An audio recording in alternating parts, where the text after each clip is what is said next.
Cinema எடுக்க போகிறீங்களா இல்லை என்கிட்ட போய் சொல்லிட்டீங்களா அப்படின்லாம் நான் கேட்டேன். ஏன்னா அந்த செட்டுக்குள்ளே வந்து அட்லீஸ்ட் கோர்ட் ட்ராமாவில் ஒரு 10-20 வக்கீல், அதுக்கப்புறம் வரவன் போகிறோன்னு சொல்லி ஜூனியர் ஆர்டிஸ்ட்னு சொல்லி பார்த்தா ஒரு 100-150 பேர் உட்காந்துருக்கான்.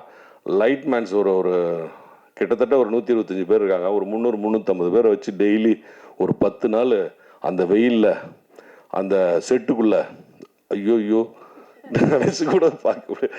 அந்த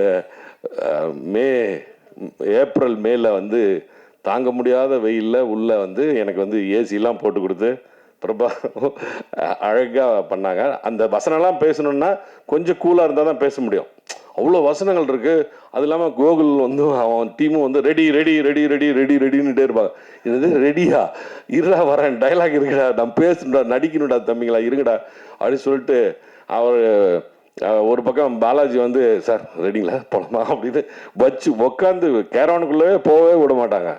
அப்படி வந்து நெருக்கி நெருக்கி ஓட விட்டு எடுத்தாங்க. அப்புறம் அதுக்கப்புறம் வந்து நம்ம ஆர்ட் டைரக்டர் அந்த பொண்ணு பாவனா வரல, அந்த பொண்ணு வரலன்னு நினைக்கிறேன். Excellent art direction. அந்த கோர்ட்டை வடிவமைச்சிருந்த விதமே ரொம்ப அழகாக இருந்தது. அதுக்கப்புறம் மியூசிக் டைரக்டர் விபின் சொன்னாங்க, சின்ன பையன், அவர் ஒரு தடவை காமிச்சாங்க. ஃபர்ஸ்ட் வந்து ஒரு தடவை பார்த்தாரு. அப்புறமேட்டு நான் ஒரு சின்ன அவரோட மியூசிக்கல் இது கேட்டுகிட்டே இருந்தேன். தம்பிங்களா பார்த்துங்க, அவர் வந்து ஒரு இது டூப்ளிகேட் இது போட்டு காமிச்சிருந்தாங்க டைரக்டர். எனக்கு ஒரு டம்மி மியூசிக் போட்டு காமிச்சாங்க. ஏப்பா டம்மி மியூசிக் மாதிரி இதை விட அழகாக என்ன வரணும்ப்பா அப்படின்னு நான் கேட்டுக்கிட்டு இருந்தேன். அதை விட ரொம்ப அழகாக இருக்குப்பா, உன்னோட ஒர்க் வந்து எக்ஸலண்ட்டுப்பா. அதுவும் அந்த 5th reel 6th reel 7th ரீல்லாம் அவங்க பிரிச்சுட்டேன். ரொம்ப அழகாக, ரொம்ப எக்ஸலண்ட் தம்பி. நீங்கள் நிறைய படம் பண்ணோம், நிறைய மியூசிக் பண்ணோம். என்னுடைய வாழ்த்துக்கள், மனப்பூர்வமான வாழ்த்துக்களை நான் தெரிவிச்சுக்கிறேன். அதுக்கப்புறம் எடிட்டர் ராவணன், எக்ஸலண்ட் தம்பி. நீங்களா பண்ணீங்களா இல்லை எல்லாரும் சொல்லி கொடுத்து பண்ணீங்களான்னு எனக்கு தெரியாது. ரொம்ப ஃபாஸ்ட் பண்ணி ஃபஸ்ட்டு 2-3 ரீல் வந்து எக்ஸலண்ட் ஃபாஸ்ட்டில் போச்சு. அதுக்கப்புறம் எனக்கு கொஞ்சம் நார்மலாக இருந்தது. 5th ரீல் 6th ரீல்லாம் அப்படி இருந்தது. அப்புறமேட்டு அந்த 6th 7th மறுபடியும் தூக்கிடுச்சு.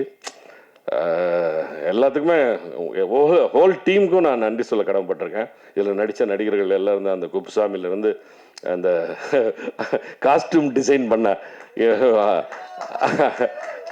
மரியா ரொம்ப அழகாக காஸ்டியூம் பண்ணிவிட்டு அவங்க வந்து காலர் பட்டன் வரைக்கும் சரியில்லைனா என்னை ஓடு நிறுத்து கட்டுன்னுவாங்க. என்ன ஏதோ பண்ணிட்டோமான்னு பார்த்தா இந்த அம்மா ஓடி வந்து காலர் பட்டன் வரைக்கும் போடுவாங்க, அந்த இது போடுவாங்க, டையெல்லாம் போட்டு விடுவாங்க. அது மாதிரி எவ்வளோ சிரமப்பட்டிருக்காங்க இந்த படத்துக்காக. ரொம்ப பேர் ரொம்ப அழகாக உழைச்சிருக்காங்க. அதனோட வெளிப்பாடு வந்து ரொம்ப அழகாக வந்திருக்கு.